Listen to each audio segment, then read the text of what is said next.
Орхон багшаа. Хүүшээ ямар сайн юм бэ? Ороочтой бинжмаа. За таны ажил сайн уу багшаа? Сайн. За дадлах гад хялцаад байна. Харин тийм. Би бүр эргэлзчихлээ багшаа. Яасан? Хаан дадлах юм зөвөр юм болоо. Би уг нь гэр бүлийн сэтгэл судлал тал руугаа илүү сонирхолтой байгаа байхгүй юу? Зөв шүү. Багш нь чамайг нэг шавтайгаа холбож өгье. Цаадах чинь дүүргийн хамтарсан багт нийгмийн ажилтай хийдэг юм. За чи тэрнээс бол нилээ их юм олж мэдэн шүү. Тийм үү, ашигтай баярлалаа багш. Ер нь Минжмаа гэр бүлийн сэтгэл судлалаар мэрэгсэн мэрэгжлийн сэтгэл зүйч гэдэг чинь дүүрэг хороодод маш их хэрэгтэй. Чи бодолтой. Гэр бүл хүүхд залуучуудын хөгжлийн хэлтсийн ганцхан сэтгэл зүйчил гэхэд дүүргийнхаа бүх хороодод хурц ажилладаг. За үнэхээр ачаалал ихтэй. Гэхдээ зүгээрээ дадлаг хийж бас хамгийн сайхан газар шүү дээ. За багш. За багш нь цаатаж холбогдоод байгаа. Нийгмийн ажилтан гэж тэмдэглэсэн шиг. Яг.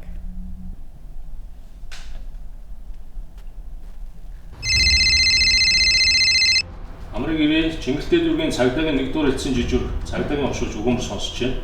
Танд юугаар туслах вэ? Байна уу? Манай нөхөр согтуу ирээд хүүхдэд айлгаад хагсан тавьд болдгоо. За та гэрээ агаа хэлээрэй. Чингэлтэй дүүргийн 9-р хороо 23-ийн 57 тооч. За таны дуудлага мэдээллийг хүлээн авлаа. Тэс 39 10 тариу. Тэс 30 сонсож байна. Танаа 9-р хороо Динжийн 23-ийн 57 тоодод гэр бүл хүчирхийллийн шинжтэй дуудлага мэдээлэл ирлээ. Яаралтай бодчихорой. Мэдлэг үздэг. Минжмаа гэлээ. Минжмаа. Багш надруу ярьсан. Ганц сайн шавьгаа явууллаа шүү. Сайн заа цагаараа гэж захиад байсан.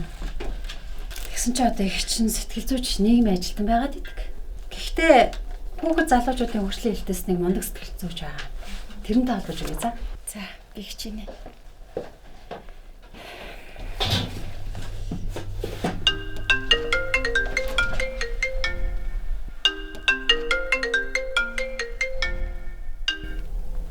Бана.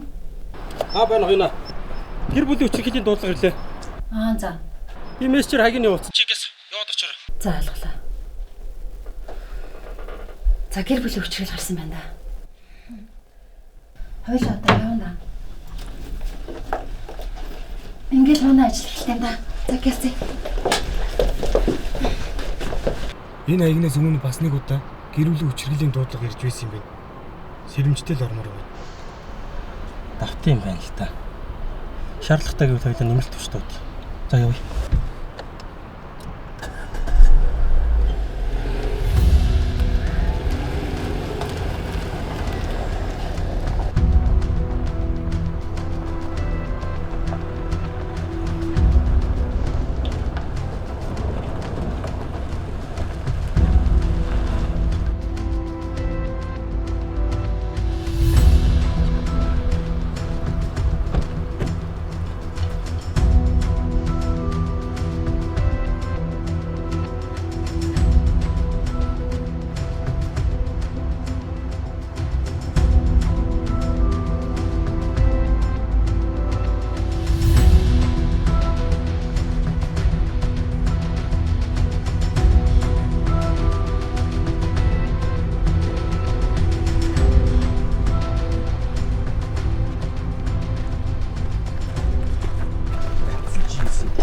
Одоо энэ ихтэй болчих чи байж. Өнөө чи.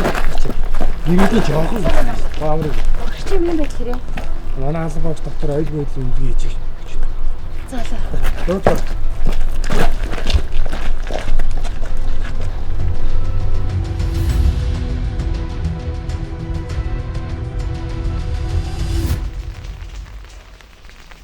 За өнөөдрийн хамтарсан багийн хурлаа эхлэе.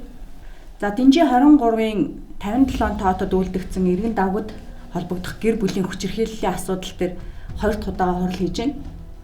Тэгэхээр хэсгийн байцаагч аюулгүй зэргийн үнэлгээ нөхцөл байдлын талаар бидэнд нэг дэлгэрэнгүй мэдээлэл өгөөч. За тэгье.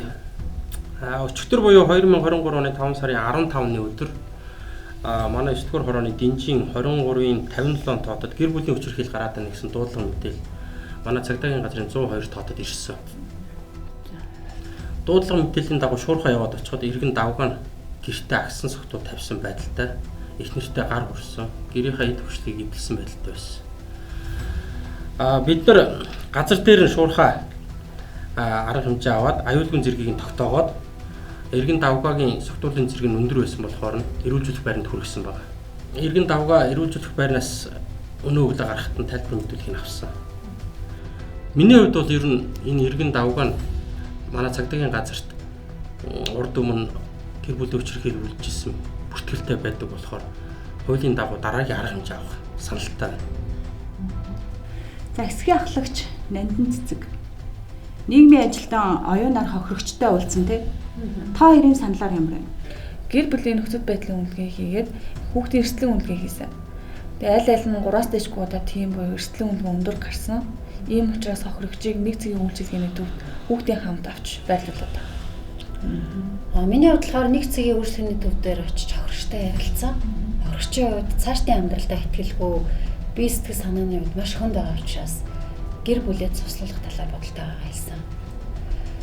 Тэгэхээр энэ залуу гэр бүлийг илүү эрсдэлд оруулахгүй тулд холбогдогчид хуулийн дагуу арга хэмжээ авах хэрэгтэй гэж үзэж байгаа.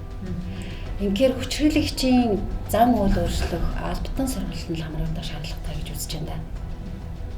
За тэгвэл холбогдогч давгийн хуулийн дагуу дараагийн шатны арга хэмжээ авах уу? Прокурор чилжүүлэе гэж үзэх үү? Санал нэг байна уу? Санд хэмжээ нөө хэмжиж байна. За тэгэхээр хохирогч хамгааллын тал дээр ямар арга хэмжээ авах уу?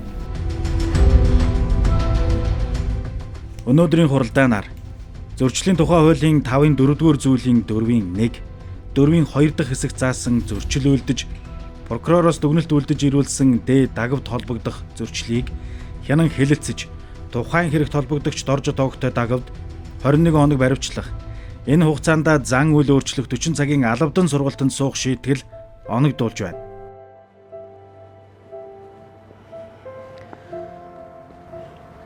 За хамтарсан багтаа ажиллахад дадлага болж чадав. Чадлагүй яах вэ? Гэхдээ харамсалтай зүйл болсон ч гэсэн том ажлын ард гарлаа тий. Ард гарсан. Гэхдээ болоогүй. Энэ ажил дөнгөж хэлж байна. Бид энэ гэр бүлийг ингээд орхичиж болохгүй шүү дээ. Тэгэхээр энэ гэр бүлийн эрүүл харилцааг авч үлдэхийн тулд бидний үүрэг маш чухал. Одоо ч тэгээд ажил улам хариуцлагатай болж эхэлж байна да.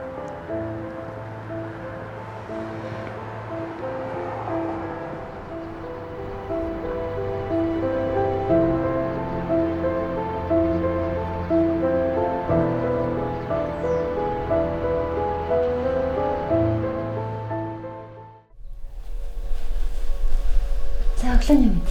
Өглөөний мэд. Сайхан амарсан уу? Сайхан амарлаа. Дажгүй юу? Дажгүй. За хамт яваад бэлэн үү? Бэлэн.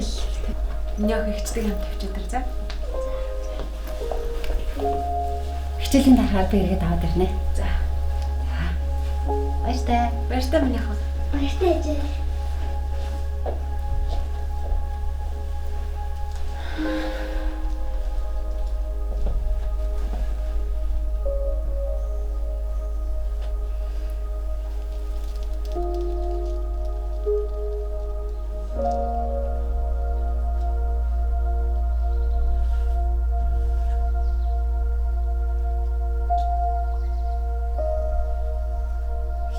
Сургуулийн цаг эхэллээ. За.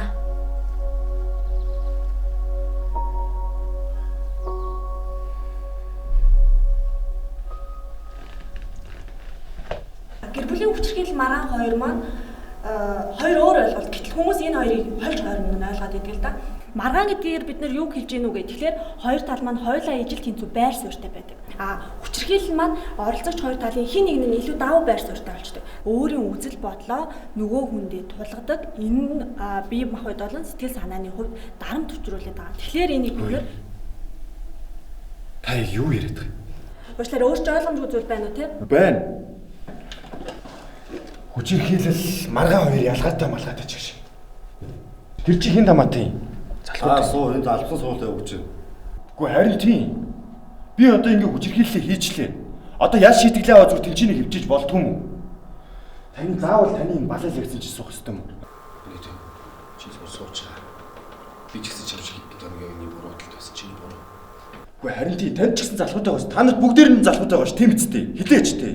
Суу бой чи ихлээр надад суус.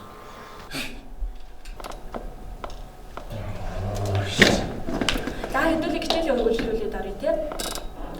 Тэгэхээр хүчирхийлэл гэдгийг бид нар хүн өөрийгөө мэддэггүй юм байна да.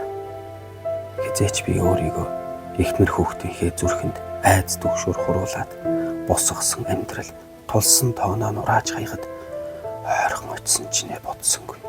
Ухаарсангүй. Уруудж байгаа амьдралаа ёроолтон тулгаагүй дээрээ одоо энэ харитаг ямсах боли.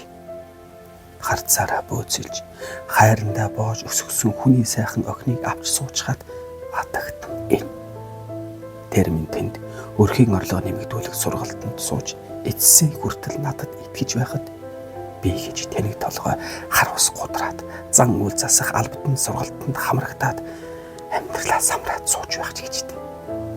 Энэ миний хүссэн амьдрал охиндоо бүтээж өгөх ирээдүй биш.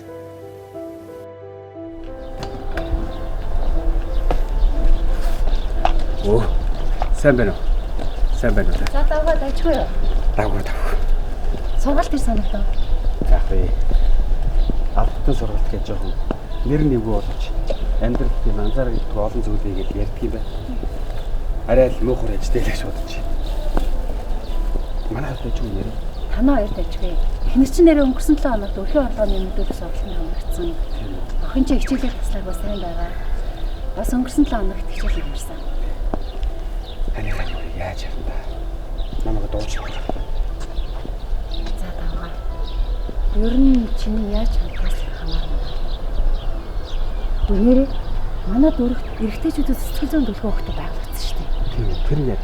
Үйлчлэг охин болон зориулаад сэтгэл зүйн төлөвлөгөө өгөх. Тийм, би очих юм. Би харин ч нэнийг болох гэдэг ярьж болно шүү дээ. Тийм. Түр би очие. Миний хувьд одоо гэр бүлээ бүтээ авч явах нь чухал байна шүү дээ, тий. Тэгэл байх уу? Би тийш очно.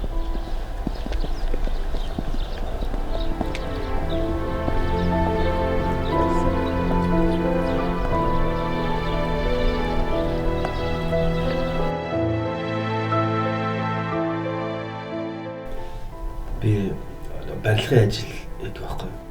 Тэгээ голцоо засал чимэглэлийн ажил хийн. Цагийн ажилд баригдахгүйгээд хуваарь алтуур голцоо хийн л дээ.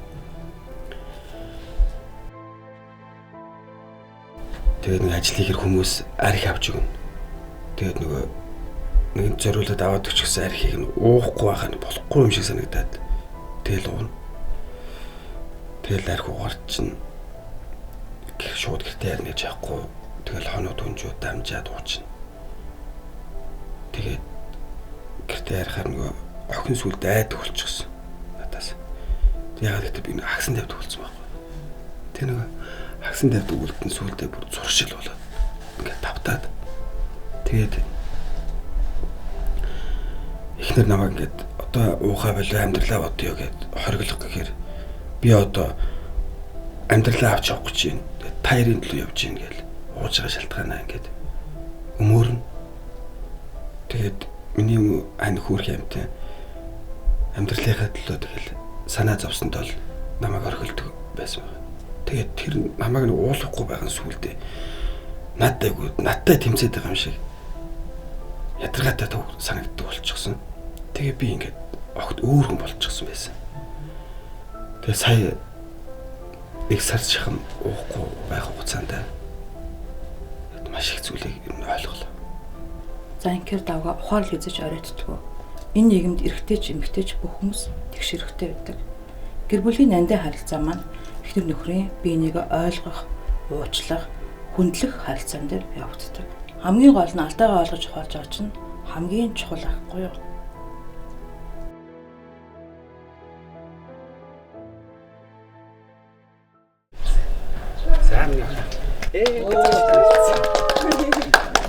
За.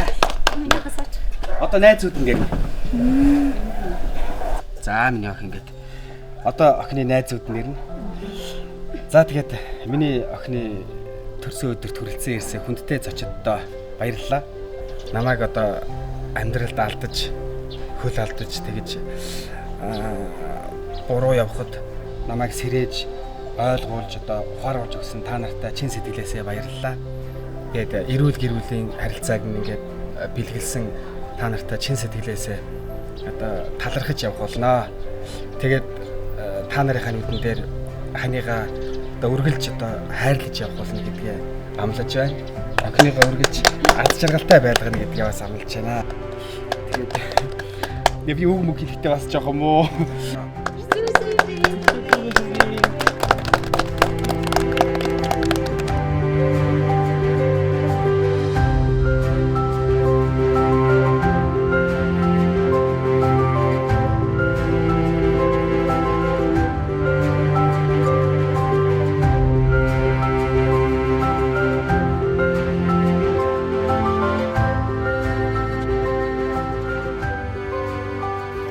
Бүхэл бүтэн айлын амьдрал нүдэн дээр минь өөрчлөгдөж байна. Хүн хүнээ ойлгоход, хайрлахад, өөрчлөхөд өртөө л багахан дэм хэрэгтэй юм байна. Хамтарсан баг сэтгэл зүйч гэж ямар чухал юм бэ? Миний байх ёстой газар, уулзах ёстой хүмүүс, туслах ёстой ертөнц энэ л юм.